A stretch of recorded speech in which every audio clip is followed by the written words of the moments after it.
নমস্কার, 3M entertainment নিউজে আপনাদের সকলকে স্বাগত। আর কদিন বাদেই মায়ের আগমন, ঠিক তার আগেই হয়ে গেল বিশ্বকর্মা পুজো। আর এই বিশ্বকর্মা পুজো এবার দেখা গেল রেলগাড়ির কামরায়। যারা নিত্যযাত্রী তারা এবার মেতে উঠল বিশ্বকর্মা পুজোয়। নিত্যযাত্রীরা পুজো করল ট্রেনের কামরায়।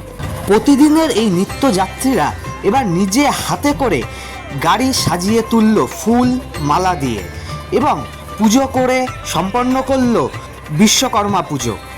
এবং পুজো শেষে প্রত্যেকটা যাত্রীকেই তারা প্রসাদ বিতরণ করলো এবং তারা নিজেরাও এই বিশ্বকর্মা পুজোতে এই পুজো করে এক আনন্দে মেতে উঠল।